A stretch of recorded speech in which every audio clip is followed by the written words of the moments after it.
Welcome back to Forbidden Knowledge News. I'm your host, Chris Matthew. Tonight I want to welcome back to the show Etienne de la Boetie. He's author of the book Understanding Our Slavery and founder of the Art of Liberty Foundation, which exposes the illegitimacy and criminality of government and the hidden curriculum of organized crimes, mandatory government schools, scouting programs, and military training. Etienne, how you doing tonight? Fantastic, Chris. It's good to be with you again. Yeah, thanks for joining us again. Last time you did a fascinating presentation. I know you have another one for us tonight. Before we get into that, I'd like to know, what opened your eyes to our reality? I know for me, I've always had a sense that something wasn't right. By the time I realized, everything that was going on behind the scenes, I realized that I had basically been a slave from birth. They start indoctrinating you through the education system. And, most people don't even realize it. They can't help it. They just become more and more into this slave system as their lives go. And before they know it, they don't know where they're at and they don't know where their life went. And they're stuck in some job that they can't get out of. So what was it for you? What opened your eyes to how things really work? I think it was a couple of different things. When the federal government, are you still getting my audio? Yeah. Okay.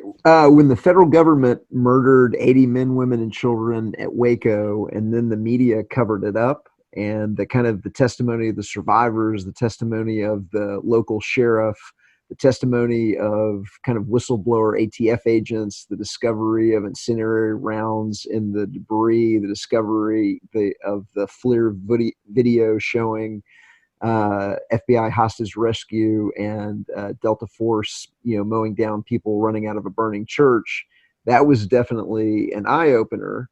But really, the main thing that made me realize the degree of deception that the media and the government were engaged in was in the late 90s. I was working at one of the big four think tanks in Washington, D.C., and I had access to a $3,000 a month LexisNexis terminal. And for those that don't, back before the internet, before everybody had all of the newspapers and everything was online, you really had to use a service called LexisNexis that was creating transcriptions of every news article. They were, collating articles from around the country, local, state, regional newspapers, everything, plus transcripts. And after the Murrah building bombing, where it was alleged that, I don't know if everyone remembers the story, but a disgruntled Army vet named Tim McVeigh, who was a militia member. And so after Waco, the militia movement was growing rapidly in the United States. And so people were saying to the federal government, hey, oh my God, look what they did. They just burned down a church and killed 80 men, women, and children. Hey, maybe we better arm up to protect ourselves. And so, after the militia movement started getting going, this quote unquote militia member by the name of Tim McVeigh supposedly set off a truck bomb full of ammonia nitrate fuel oil explosive in front of the Murrah building in Oklahoma City, right outside of a daycare center, killing dozens and dozens of children and people within the building. And because I had the LexisNexis terminal, I could get, not only could I get the story that the national news media was telling, but I was getting the story that the local newspapers, the local television station, Channel 4, alternative, publications were reporting on what had happened. And I quickly realized that, hey, the original, what the national news is reporting doesn't jive at all with what the local and the alternative news is reporting. And so I just began, researching that with all the tools that I had available, maybe working at, one of the leading think tanks on the planet. And so I very quickly came to realize that the story that the government, the ATF, the FBI were telling was a complete, absolute fabrication, and that the number one suspects were the government themselves. And then shortly thereafter, a Brigadier General, Benton K. Parton, who ran the U.S. Air Force's armament testing laboratory, came to the exact same conclusion. He put together a report detailing the scientific impossibility of the government story. He hand-delivered it to 60-plus members of Congress, and other alternative publications began picking up the story. The mainstream media completely changed the story in midstream on day one. And this is the first thing I ever really watched go down the memory hole. But on day one after the Oklahoma City bombing, on the day of the Oklahoma City bombing, every single station, national, regional, local, were reporting on multiple bombs found within the building. And these multiple bombs were reported by the governor. Governor had a press conference. Other city officials had press conferences. This was, widely reported by the national news, the networks, the whole, everybody was talking about multiple bombs in the building, and showing video of the bomb squad going up to the building and removing the bombs. They evacuated the building, leaving people trapped in the rubble, saying, "Hey, we've got to get out of the building while they defuse these bombs. We'll be back for you." And they're like, "No." People are like, "No, no." And so the next day, boom, just gone. No explanation, no nothing, and the mainstream media will just never talk about it again. And that was the first time that I realized kind of the extent of the media censorship and the capability to control perception and reality by controlling the narrative of a major event, where they're able to override the alternative news and the local news and the people on the ground with something that is absolutely non-reflective of the reality of the situation. And that was what really woke me up to that there's a control perception program going on here, and it is being run at a kind of very, very high level, where you've got a handful of companies buying up and consolidating the media industry, and then all working together as a cartel to put out not just propaganda, but complete, absolute, bold-faced lies, including assisting the federal government, intelligence agencies, domestic police agencies, especially the FBI, in covering up the most heinous of murders, crimes, and terrorist incidents. Yeah, and once you know what is happening, once you know how the media manipulates, they use divide and conquer tactics, it becomes so obvious and so disgusting. But it is encouraging to me that I do see a bit of the population starting to wake up to this. That is one thing in this whole situation that makes me have a little bit of hope, is that I do see people waking up. But let's get into this. I know you have a little presentation for us, so go ahead. What do you have for us? Yeah, so just to kind of give your readers a little bit of a more of a background. So the book, for those that might have missed my first appearance on the show, my book is called "Understanding Our Slavery: How Organized Crime Runs the Government and the Media."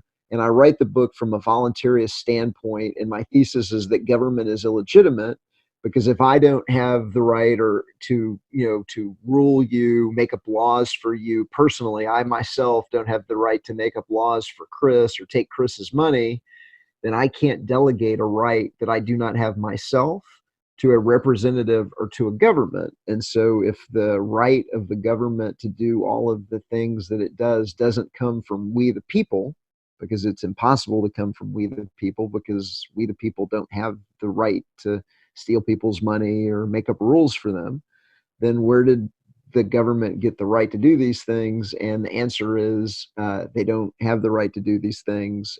It's been a scam from the beginning. Nobody signed any social contract. What happened was intergenerational organized crime, working with the media of the day, just got together in a room.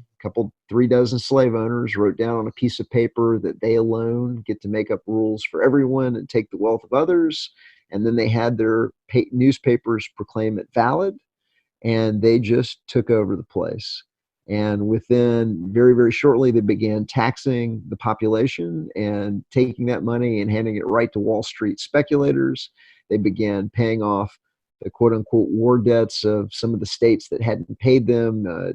Thomas Jefferson openly questioned the validity of these debts and the amounts that the new federal government was paying to speculators and to businesses. And so, from my research, in the book, it has been this system where, we're going to take the population and we're going to kind of run this playbook on them of, how do you create tax slavery? And we're going to give you a flag, and we're going to give you a social contract that nobody signed, and we're going to force you into a mandatory government school where we teach you it's okay that we rule you.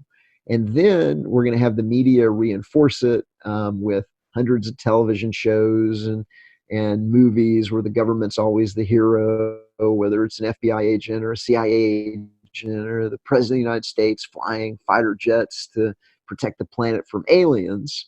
And so what I'm trying to do is expose that by explaining how the system works in a kind of easy to read. I don't know if it's a picture book, but I use a lot of visualizations, and I use a lot of media ownership charts, and I use a lot of historical photographs so that the reader can very, very quickly come to an understanding, a deeper understanding of how the system works, because they can see what was previously invisible made visible through visualization.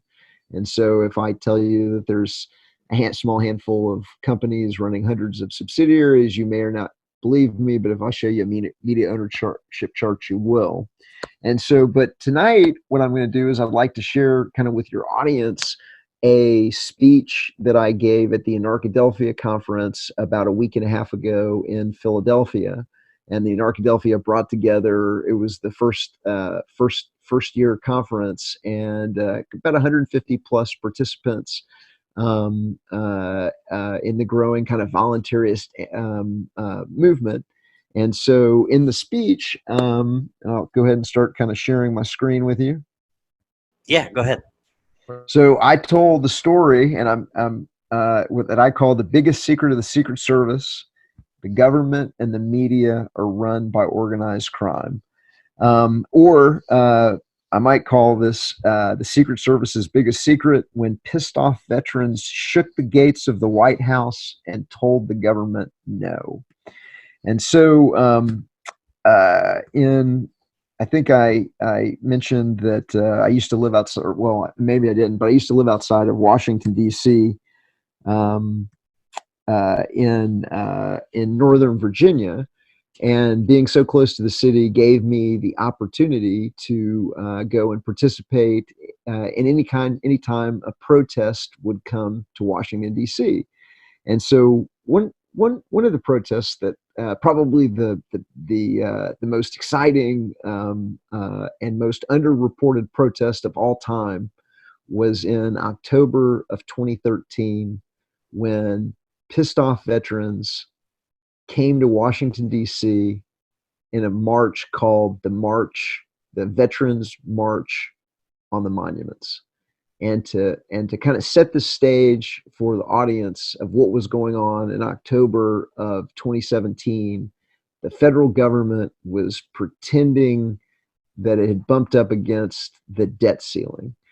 And the debt ceiling is one of those kind of fictitious things like the Social Security lockbox or the Bill of Rights that the government professes exists, but routinely ignores, because laws apply to us, but they never really apply to them. And so the debt ceiling, and so in October of 2013, as they were coming up on the debt ceiling, the Republicans were pretending to be fiscally conservative and going to hold the Democrats, feet to the fire. And the Obama administration, they were the Democrats. They were pretending that the government was just about to run out of money. And then at the same time, the Obama administration had been kind of exposed. They were the second year into the first year into their second term, and they'd been absolutely positively exposed as criminals and liars. Obama had promised to end the wars. He didn't end the wars. Obama had been caught. The Obama Clinton administration had been caught in a scandal called Solyndra, where they'd lost $500 million. It kind of vanished in loan guarantees to a quote unquote green energy company tied to the Obama administration. They had forced a unpopular health plan on the American people that was fraught with waste, fraud, and abuse. They had wasted over $500 million on a website that didn't work, with a company, conveniently run by one of Michelle Obama's classmates from Princeton. There were they had just given trillions of dollars to private banks and companies through the TARP and the TALF and the quote unquote bailouts. And so during this time, they were pretending that the government didn't have any money and that you got to give us more money so that we can steal it out the back door. And nobody was paying any attention because they had blown through the debt ceiling dozens and dozens of times since 1917. And because the American people weren't paying attention, the Obama administration decided that they were going to make it hurt for the common person. And so what they did is they began kind of closing down they began closing down the monuments. They did some things that were ridiculous, like close down the Panda Cam at the National Zoo, as if the administration didn't have the money to keep the Panda Cam running at the zoo. They closed down museums to inconvenience people that were in DC for a tour. They closed down national parks and national parks, even though those are essentially profit-making businesses. That there was no reason why they needed to close. They're producing revenue that would fund their operations if the government wasn't run like anything else. But the main thing that they did is they actually spent money that they claimed they didn't have to shut down the veterans memorials in Washington, D.C. And so anybody that's been to Washington, D.C. knows that the World War II memorial and the Vietnam Veterans Memorial, these are all kind of open air memorials. The people there kind of police themselves. They're all veterans and everything like that. And it had never been closed down before. But because they wanted to make it work, to make the average person kind of inconvenienced and hurt, so you'd whine to your congressman for action, that the government do something and turn the government back on. And, oh my God, turn the government back on, we're going to die. They wanted to make it hurt, so they spent money they didn't have to erect barricades that came to be known as barricades, steel barricades around the memorials to lock out the elderly and regular veterans that come to Washington, D.C. as tourists. And so they locked them out of their own memorials. Well, that ticked the veterans off. Very quickly, a march was organized. It was set on a Saturday in October. It was called the March to the Memorials. They also had something called the Truckers Ride for the Constitution that coincided on the same weekend. And the veterans were coming to Washington, D.C., and they were pissed. They'd already figured out Obama was a socialist and a criminal and a liar and everything else, and now they pissed him off, so they're coming to D.C. So this is my 60-foot sign, and I like to take it and cause trouble whenever I can. And it is always the biggest sign at any protest that I go to. And it is the most censored sign on the planet, because no matter how many times reporters come up to me and interview me and ask me about the sign, no matter how many times the sign gets photographed by people, thousands and thousands of people as an example, at the Women's March on Washington, we had this in front of the dais of the Capitol building, in front of the reflecting pool, so that tens of thousands of people streaming past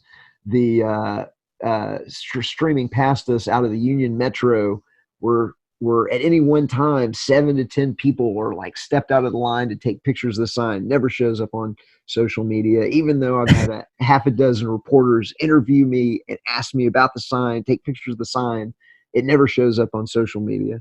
That's a great sign, by the way. Thank you. So, and it's what I try to do is, how do you encapsulate in the shortest number of words the core of the problem, the executive summary of the executive summary, and then how do you make it as big as possible? And so I took the sign, headed down to Washington, D.C. with my two sons, who were at the time 9 and 11 years old.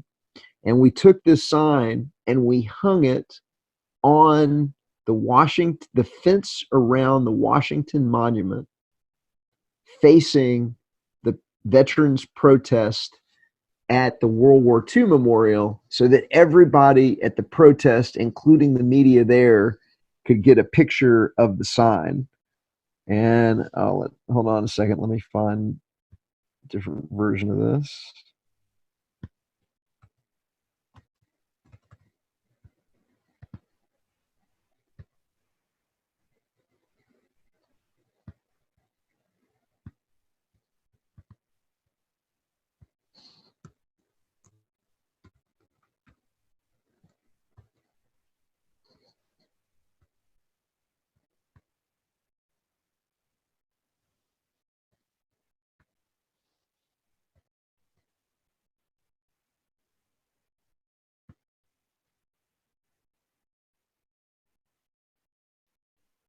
So I'm missing some of my slides, but I'll just tell you what happened anyway.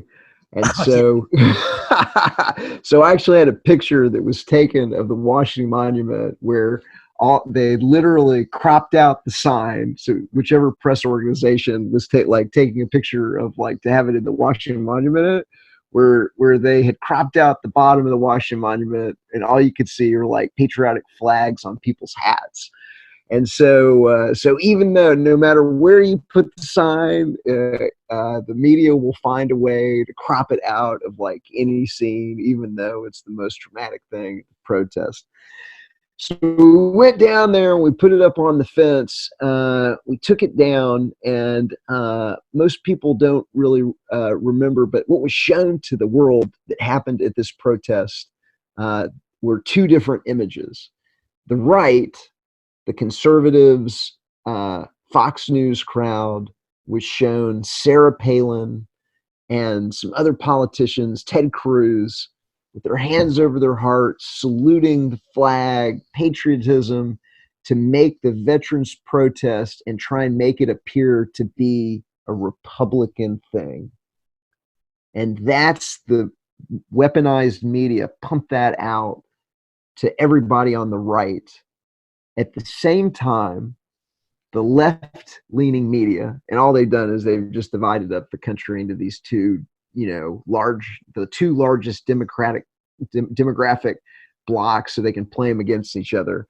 But to the left-leaning media, the Washington Post and Salon and the New York Times and others, they had this agent provocateur dressed like a hillbilly, holding a Confederate flag in one hand and a Marine Corps flag in the other, and they tried to paint the veterans as racist hillbillies that didn't. That's why they're so ignorant that they're holding up Confederate flags outside the home of a black man. And that's how they tried to paint the veterans, with these two different images. But I happen to know that the redneck hillbilly was an agent provocateur, because after the rally at the World War II Veterans Memorial was over, two of his accomplices that were with him, who I observed with him talking together, they were obviously kind of together. As soon as that was over, the crowd is going to march to the White House. And as soon as the crowd begins moving to the White House, this guy's two Confederates go, we're going to the White House. Come on, we're going to the White House. And they begin trying to pull the crowd in a complete wrong direction, which is exactly what controlled opposition does, is they lead you into a dead end. And so I sat there and watched his two Confederates try to lead everybody in the wrong direction until somebody who appeared to be an ex-officer, one of the veterans stepped in between him and the crowd, goes, no, these guys, ignore them, it's this way. And just the entire crowd begins moving to the White House. Now, let me give you some more color and tell you, this is where it starts getting really, really cool. The veterans tear down the barricades, these heavy steel barricades.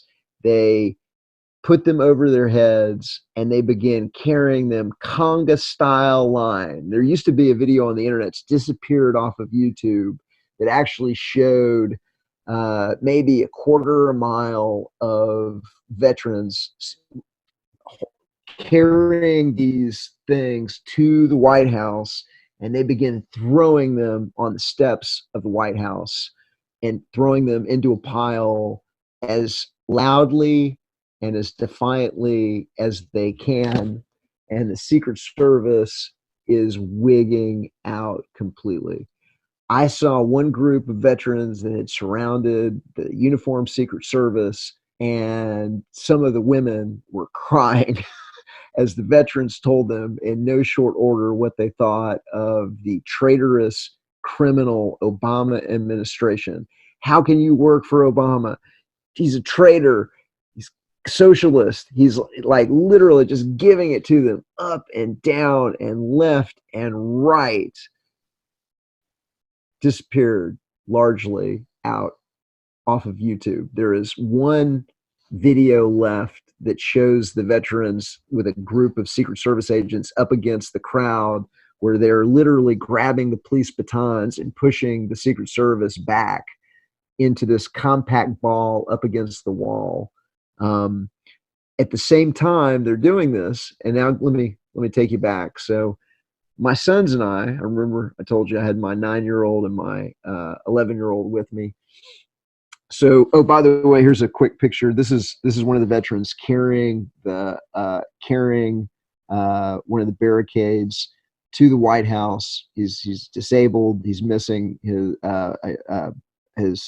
legs, and he's carrying the barricade on a Segway to the White House during this protest. At the same time that this is going on, my sons and I, kind of before the main crowd gets there, my sons and I get there because we're on the leading edge. And my 11-year-old turns to me, because remember, we were holding a sign that says government and media run by organized crime. And my son looks at me and he says, Dad, I don't think that the police know that this is organized crime. I'm like, yeah, they do. And a second or two later, he goes, Dad, I don't think that the police know that the government is organized crime. I'm like, yes, son, yes, they do. And finally, he asked me like third time, he's like, Dad, I don't think the police know that it's organized crime. And so I go, come with me. And we walk over to one of the guard posts that line the perimeter of the White House and go up to the guard. Now, keep in mind, for whatever reason, because I have short hair and good posture, everybody thinks that I used to be in the military. I've never been in the military, but because I have short hair and good posture, evidently I come across as being in the military. And so I believe that gave me some rapport with the guard at the White House. And I go up to him and I say, hey, excuse me, and I got my sons here, educational experience. I was kind of explaining to them that the government is run by organized crime. They don't seem to think that you guys know that this is organized crime. I was kind of explaining to them that you did. And I was, that you just kind of let my son in on the big secret. And and the guy gets a big smile on his face, and he's like, well, I can't say that it's organized crime, as he begins winking and laughing at my son. And I go, thank you, officer. I appreciate it. And we like walk off. And he's like, well, yeah, daddy's winking, but was he saying it was organized crime? I go, okay. And we begin going up to other guard posts and police, because some of them were Washington police.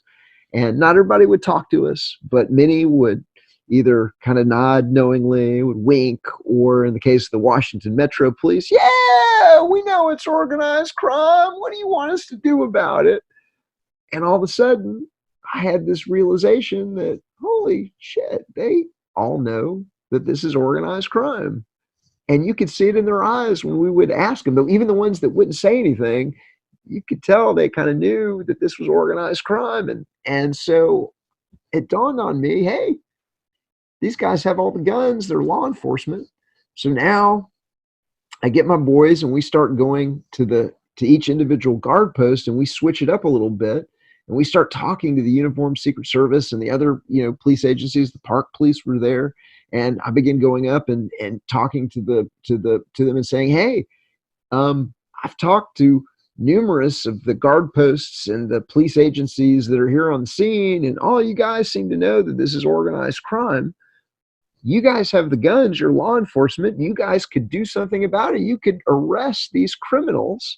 You would be the new founding fathers. We could get rid of this organized crime system once and for all. You've got the Army here to help you. And about this time, now the veterans are now here kind of in full force, and now they've been piling, guards on. And so the scene is a complete riot, and the Secret Service is in full, I don't know what to do. We've never encountered protesters that we're scared of before. And so they deploy snipers to try and intimidate the crowd at the same time that this is going on. And I'll get to the snipers in a second. But as I begin, so now as I'm talking to the Uniformed Secret Service, as I'm talking to the Washington police, I'm now discussing with them the option of upholding their law enforcement duties to arrest the obvious criminals in office in the White House, now that they have the Army and the veterans there to help them. And you can see that some of them are really thinking about it. And you can see, and they're like, well, and I'm like, let's do it. Let's do it. Who do we have to talk to? Who are the leaders? And they're like, well, that's my boss over there. And so then we go over to that guy, and I'm like, hey, I've been talking to all these, to the guard posts, been talking to the park police. All of you guys know that this is organized crime. You've got the veterans here to do something about it. Who do we have to talk to? Who are the leaders among you? And he's like, well, that's the incident commander over there. So I go over to the incident commander, and same spiel. And almost every person I talk to, you can tell that they know that this is organized. Some of them wouldn't talk to me. Some of them were freaking out and look like they're about to wet themselves.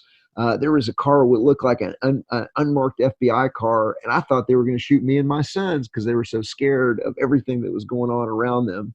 And so, like I said, then they deployed snipers to try and intimidate the crowd. And so this picture showing snipers on the roof in a visible posture, for those that don't know, there's always a... I don't have any slides. You have slides up right now? I don't have anything.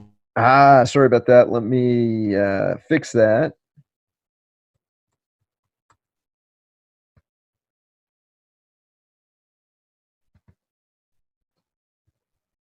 There we go.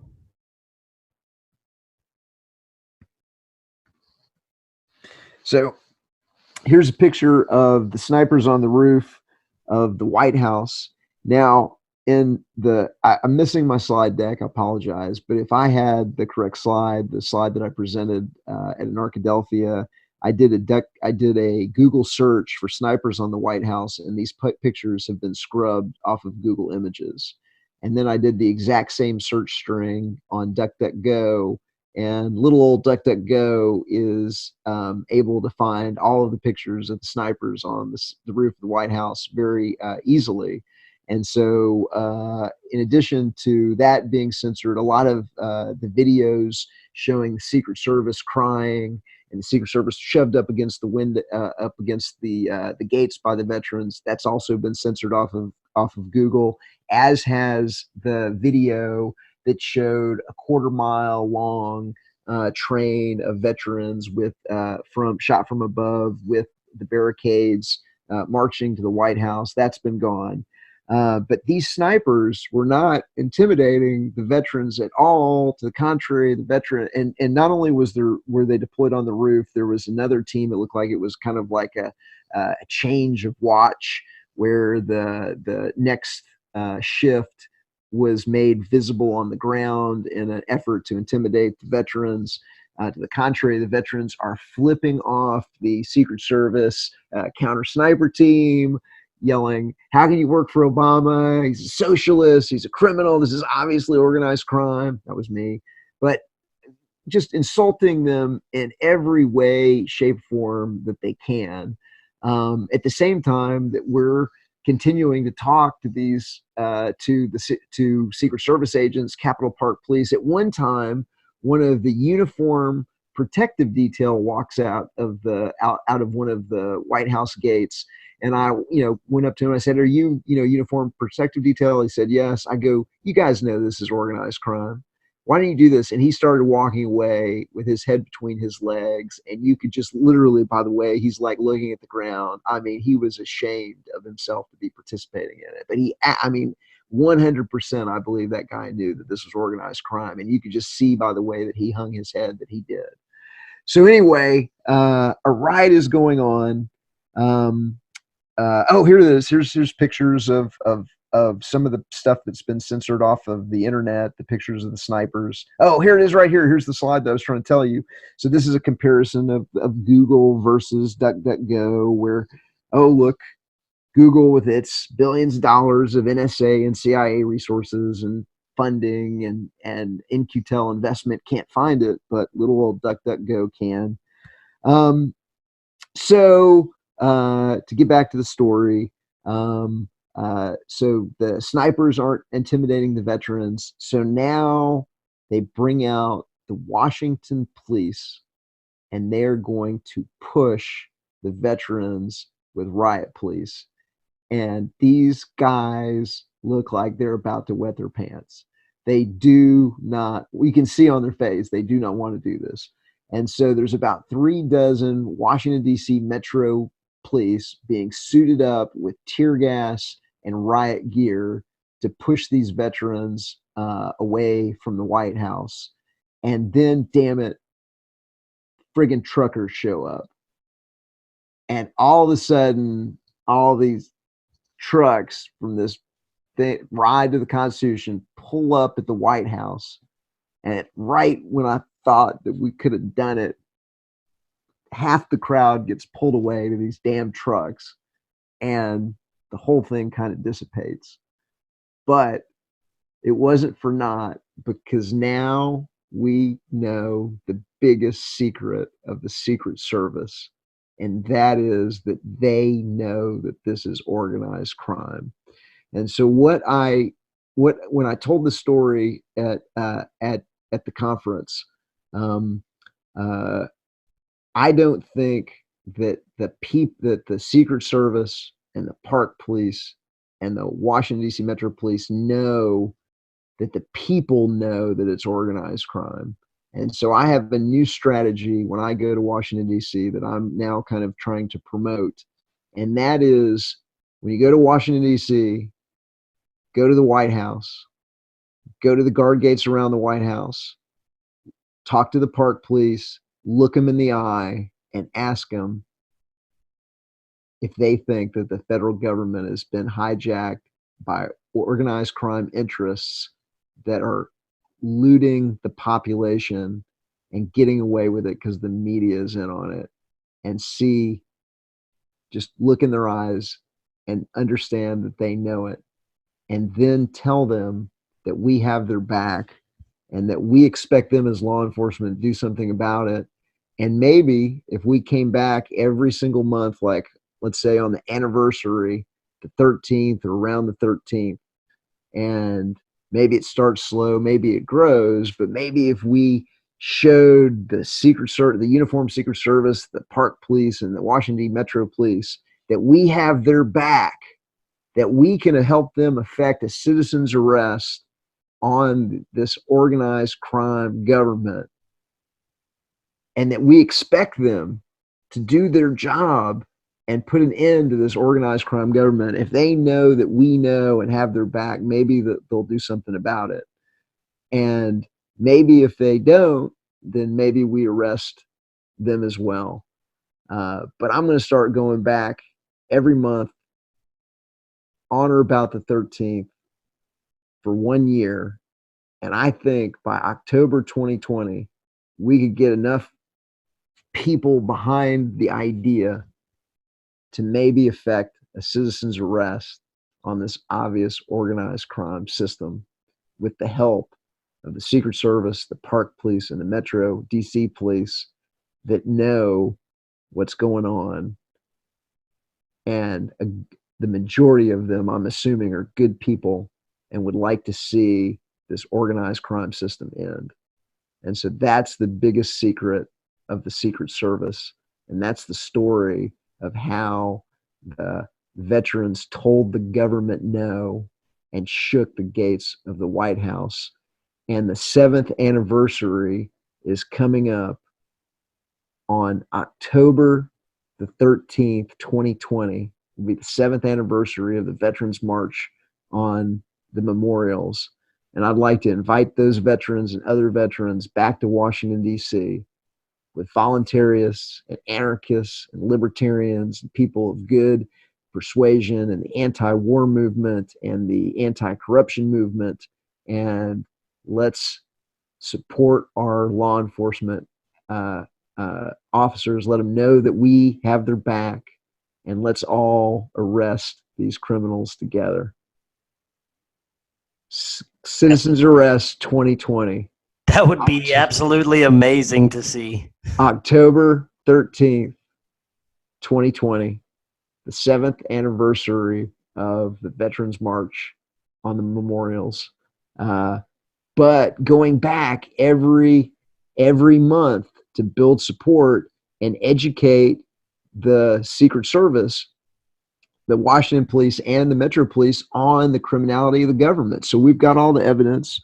We've got it on 8 gig flash drives that we call the Liberator that you can get at understandingourslavery.com. And half of it is evidence of government and media criminality that back up everything in the book.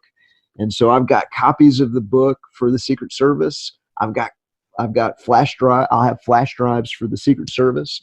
We'll do a seminar series for the Secret Service. We'll bring in experts on the Pentagon missing $10+ trillion. We'll bring in experts on the TARP, the TOLF, the criminality, the bailouts. We'll bring in experts on how the media is working with it. And and over the course of the year, we'll educate, we'll build the legal case. And I think we can culminate the whole thing a year's time. And so Citizens Arrest 2020, October 13th, 2020, at the White House, World War II Museum, World War II Memorial, and then a march to the White House again. I look forward to seeing everybody there. Definitely. That would be absolutely amazing to see. So that's one of the things that I'm up to. And the other is just really getting a startup public policy organization called the Art of Liberty Foundation off the ground, where we're kind of building the case and trying to expose the tools and the techniques that the government is using, and the collaboration of the media, explaining how the media propaganda system works. And we try and offer the healthy solutions of voluntarism, free markets, peace, anti-interventionism, agorism, counter-economics, things that you can do to reduce the power of this organized crime government and really expose the organized crime government's illegitimacy and criminality widely in ways that get around the propaganda system that they've constructed, that is both, kind of the old school radio, TV, and movies, and a half a dozen companies on the DARPA internet that are controlling perception, like Google and YouTube, through algorithmic censorship, or through selectively editing reality the way Wikipedia does. Or I was recently kicked off Meetup for trying to attend a Meetup, or discuss the content engine censors content. So there's about 24 companies, and we're trying to expose that, and we're trying to provide healthy alternatives. And you can understand that. You can understand more about what we do at understandingourslavery.com. And there is a tab there for the Art of Liberty Foundation, and the Art of Liberty Foundation will kind of explain what we do in some of our programs. Very good. Now, I'd like to get your thoughts on what's going on now with Trump, basically. For me, I've always thought every president we've had is basically a puppet, and I don't think it's any different now with Trump. He's done some things that's made me raise my eyebrow, some things that are different than other presidents, but I still think it's part of a script, it's part of the narrative. What are your thoughts on him? Yeah, it's another actor. So we've got a reality TV show that has been propped up as a billionaire to give him the illusion of being independent of the organized crime system, when if you look into his shady past, he's a casino owner. So I mean, it's intergenerational organized crime.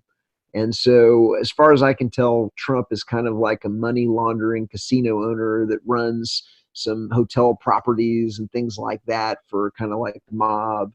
And what they did is they gave him some, media training, some reality, TV shows, so that he'd look good on TV and understands how to, to kind of lie to the camera. But if you peel back the onion and you take a look at his connections to George Soros, if you take a look at his connections to the Kushners, to political Zionists that are spending hundreds of millions of dollars to lobby and bribe Congress, who then in turn transfer billions of dollars to Israel.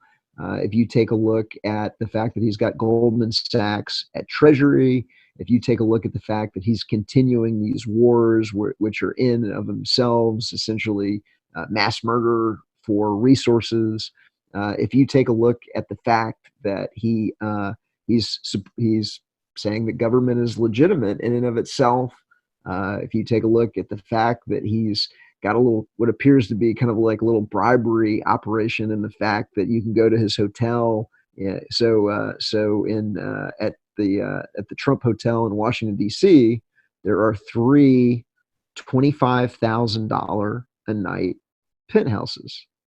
And so if you want to give money to Trump when you come to Trump to see him, all you have to do is rent 1 or 2 or all 3 of the $25,000 a night penthouses, and all he has to say is, "Oh, where are you staying while you're in Washington D.C.?" And all you have to do is reply, "Oh, we're at the Trump Hotel in the penthouse for a week or 2 weeks or however long it is," and now you've transferred hundreds of thousands of dollars to Trump. And even if it was recorded on tape, it's all quote unquote legal. And so that is the system. And under his administration, people are still paying half their income in overt taxes, covert taxes, and inflation. The fractional reserve system is still mulcting them. The Clintons haven't been arrested. The crime of 9/11 hasn't been revealed. So it's more of the same. It's just a different season. Politics in Washington, D.C. is a television show. And because people are kind of ignoring Washington, D.C., every new season, they got to bring in some new cast members, and they got to shake it up. And Trump is now just says the zaniest things because they want people watching, they want people participating, and they've propped this guy up as a kind of a populist straw man. He's constantly pandering to the order followers, the military, and the police forces that prop up his criminal regime. He's still running the Prussian model of education and the government's mandatory schools. Trump is more of the same. He's run by the exact same people that control Hillary and the Clintons. It's a 100% continuation of the policies that matter to the ruling administration. He's divide and conquer. We're just gonna divide up the population into the two largest demographics that people can fall into, and then both parties will be completely aligned on all the things that are important to the kind of organized crime system. They're all for mandatory vaccinations. They're all for forced mandatory government schools. They're all for taxation at exorbitant rates. They're all for monopoly fiat money that banks get to issue out of thin air. And so all the things that are important to the organized crime system, they're lockstep on. And then they'll just fight over the things that they know agitate the two largest identifiable demographic groups in the country. And then they get divide and conquer going, and Trump is just more of the same. Well, where do you think this show's going with 2020? Do you think they're going to stick with more of the same, or switch it up to a Democrat this time? So, I mean, at some level, it doesn't really matter because, once you understand that government is illegitimate, that these people don't really have the ability, the moral legitimacy to rule, that government as a concept is illogical and indoctrinated and doesn't work, it doesn't produce the goods. The quote unquote Constitution doesn't work. It didn't limit government.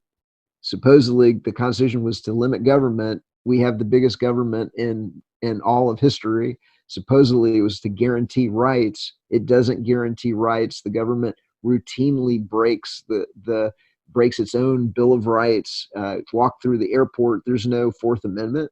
Government agents will search you. They'll come into your houses. Government frequently searches homes without warrants. These are criminals, and they're just pretending to abide by their part of the contract while forcing you to abide by the other one. They don't have any legitimacy. And once you really understand that, and once you come to terms with the idea that we've been tricked, they forced us to go to these mandatory government schools where they taught us that it's legitimate. But once you can kind of like step back from that and you can analyze it and say, hey, wait a minute, does this concept of government even make sense at all? And you realize, hey, this is illogical, it's immoral. It's wrong for one group of people to get to use violence on everybody else. Once you kind of realize that, then it doesn't really matter what television show is going on in DC. And also, once you realize that the media is in on it, and once you realize that there really are just a handful of corporations running hundreds of subsidiaries to give everybody kind of the illusion of diversity of information sources and diversity of opinion, then you don't have to worry about what's going on the television show. You can focus your attention on the matador instead of being distracted by the matador's cape. And really, that's what we're trying to do. We're trying to empower people with the book to understand how the system works. And so with understanding our slavery, we're trying to take people from 0 to 60 by using the visualizations, by making what was invisible visible, by showing the historical pattern, by exposing that the U.S. government is using the exact same playbook as the Nazi government, as the Soviet government, as the East German government. And really, once people see it and see it with their own eyes, they can't unsee it. And then once you kind of abandon this indoctrinated religion of statism, the belief that you have to have the government, well, then the other thing that we try and do with both the book and the thumb drive, the flash drive, the Liberator, which you can download for free at understandingourslavery.com, is we try and expose people to what has been hidden. And what has been hidden is voluntarism, the only quote unquote political solution that's fair for everybody, which is nobody gets the ring of power, nobody gets to use violence on anybody else, and that the world is a self-organizing place that produces spontaneous order, and everything that the government does to quote unquote protect you, or to quote unquote educate you, or to quote unquote do whatever it does that's legitimate and non-redistributive, because it's wrong for the government to steal money from some people and give it to others. And so, but when it comes to protection, because you have the right to protect your own life, liberty, and property, you can delegate a right that you have yourself to a night watchman or to a security company. So you're not going to have police, monopoly police. You'll have competing protection agencies. You might have ADT and West Tech. And because you have the ability to protect your life, liberty, and property, you can delegate that right to ADT and West Tech, and it'll probably cost $35-40 a month, and it'll come with an alarm system and a monitoring service, and an armed guy with a gun will come out, but you don't have to worry about him shooting your dog. You don't have to worry about him arresting you because you have the wrong plant in your house. You don't have to worry about him arresting you because you have a card game going on with some friends, and he's not going to be committing road piracy on the roads and pulling you over and extorting you for money, because you don't have the right to do that. So you can't delegate the right to engage in road piracy to someone. And so the police would only be focused on protecting life, liberty, and property, and getting and pursuing criminals, instead of arresting overwhelmingly peaceful people for victimless crimes and putting them in for-profit prisons. And so the other half of the flash drive, the Liberator, there are short videos and documentaries and books that kind of explain how the free market and entrepreneurs would produce all of the legitimate services that people want from government, while getting rid of the violence and the extortion and the taxation and the war and everything else. And so, we're because we're being censored on the mainstream media, and because we're being censored on these DARPA internet company platforms, we put it onto this flash drive so that anybody that has it can get around the censorship by copying it to their own flash drive. You know, if you're at a friend's house, you can keep it in your wallet. You can hand it to them and say, "Hey, here's what the media is hiding from you." They can put it in their computer. They can copy 8 gigs. They get the book. They get the poster. They get books on PDF, documentaries, short videos, MP3s, podcasts, an introduction to the alternative media. They get the evidence of complete media criminality, creating stories out of whole cloth, being caught manufacturing the news, being caught lying, being caught putting things down the memory hole, like the Oklahoma City bombing, evidence of multiple bombs. And by the way, those videos of everything that I described in the first part of the interview is on this. You can actually see the newscasts and the press conferences describing extra bombs in the video simply by downloading a Liberator for free from understandingourslavery.com.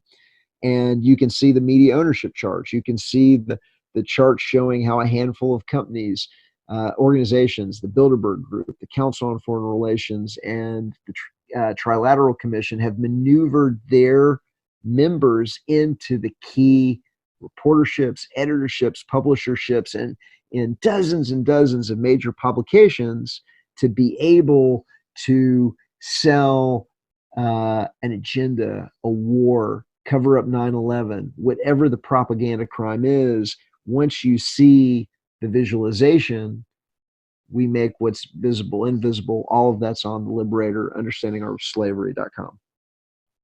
Now, the system, it seems so big. It seems too big to fail. And even though I see a lot of people waking up, I do see a lot of people in a way devolving. I see the system beating people down still. Do you think that we have enough people that we can someday reverse all this, that we could actually make this change within our lifetime? Oh, absolutely. I'm very, very optimistic. The fact that we're being censored so openly now, that the government has kind of and the media have really kind of had to come out and really take the iron fist out of the velvet glove and begin banning people off of YouTube, banning people off of Facebook, banning, openly shadow banning people on Twitter, censoring the alternative media, deleting hundreds of alternative media pages off of Facebook in October of 2018 in a way that makes it absolutely kind of obvious to anybody with two brain neurons to rub together that this is that Facebook is being used as a control of perception, censorship platform. That Google has now been caught openly censoring, changing search results, changing the autocomplete suggestions to hide things from Hillary during the election. We have all of the evidence of Google's censorship, the history of the DARPA programs that Google came out of, the Highland Forum here on the Liberator. The article is called How the CIA Made Google. So the fact that they're censoring is indicative that we're winning, that people are figuring out that the media is operating as a cartel, that they're trying to control perception by controlling the information people receive, either through the mandatory government school or through the media. And as more and more people figure it out, at the same time, we're getting around that censorship. We can get around it with flash drives. We can get around it with the hand-to-hand distribution of physical books. We can get around it with in New Hampshire, where I'm part of something called the Free State Project. There's organizations in New Hampshire that are putting little mini libraries of liberty into laundromats and other kind of public spaces. And so we're getting, so slowly and surely, we're going to get around the censorship. You can't stop the signal. And this is kind of the coolest thing, is that once people find the Veritas and they glom on and they begin to understand what's going on, then once people realize that there's a man kind of behind the curtain in the media, and the media is being operated as kind of like a mighty Wurlitzer, where they can that they can push out the same agenda over hundreds of individual stations, publications, satellite networks, broadcast networks. Once you realize there's a man behind the curtain, it's a lot harder to fool people again. And so really this revolution is only going in one direction, because once people realize that government is illegitimate, immoral, illogical, has been indoctrinated from us, when they realize that the government is using techniques like paying the NFL teams to do the flag worship before the football games, basketball games, that they're using, that they're product placing the American flag into movies and TV shows, and always making the government the hero. Once people realize that, kind of how the program works, they're not going back to statism. They're not going to go back to wearing shaving their heads and wearing a costume, identifying them as an immoral order follower that's been suckered by the government and by the mandatory government school system. People are going to take off these uniforms. They're not going to participate in this once they understand the system. And so this revolution is only going in one direction. I'm incredibly optimistic about what we're doing. We're going to get around the censorship. We're going to have blockchain-based social media platforms that are going to be uncensorable and decentralized. We're going to have one final example. So the files on this drive, they're about 8 gig.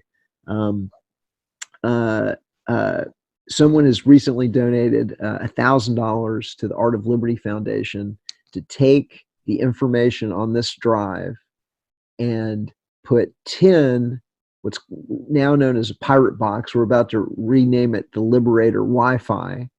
But 10 of these little Wi-Fi endpoints into government schools in New Hampshire with the Pre-State Project, which is an Art of Liberty. You can find out more by searching Art of Liberty Pre-State Project.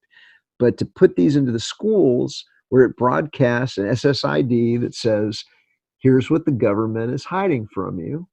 And when someone clicks on it, instead of getting Wi-Fi, they get a little message explaining what's going on, that the government's controlling the media and the information they receive through this mandatory government school system. And here's what they're hiding.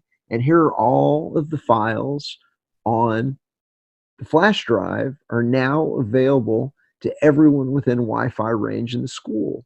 And so there's no way, and anybody can create a pirate box or a Liberator Wi-Fi, and we're going to publish the instructions, and we're going to sell them in our store, and we're going to, every time they put up a block, we're going to get around, because you can't stop the signal, and nothing is as powerful as an idea whose time has come, and that idea is voluntarism, it's peace, it's tolerance, it's nonviolence.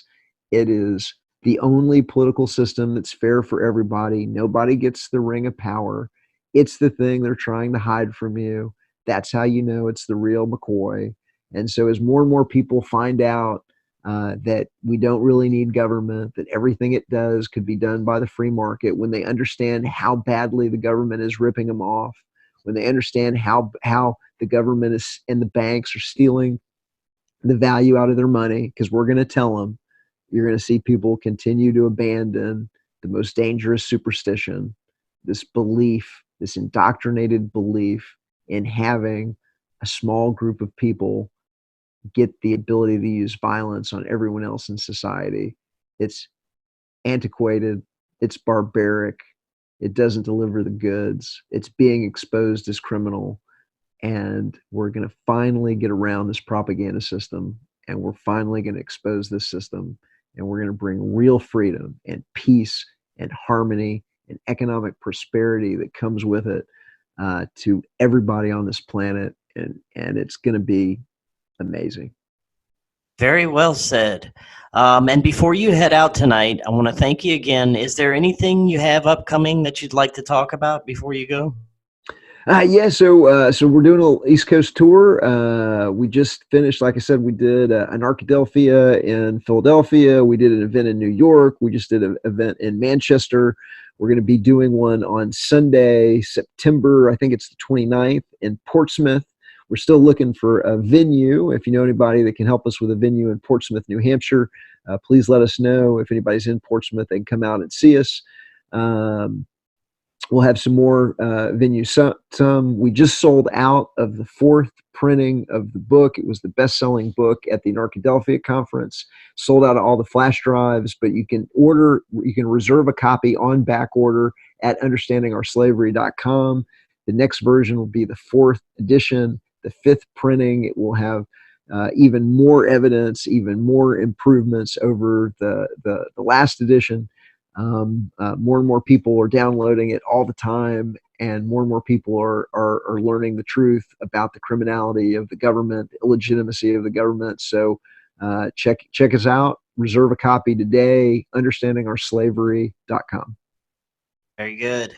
And thank you so much for coming back on, and I'm sure we'll have a lot more to talk about again. Thank you, Chris. I appreciate it, and thank you to your audience. And peace, love, anarchy, voluntarism, real freedom worldwide, coming soon to a town near you. Sounds great. You have a great night. You too. Thanks, Chris. Bye, guys.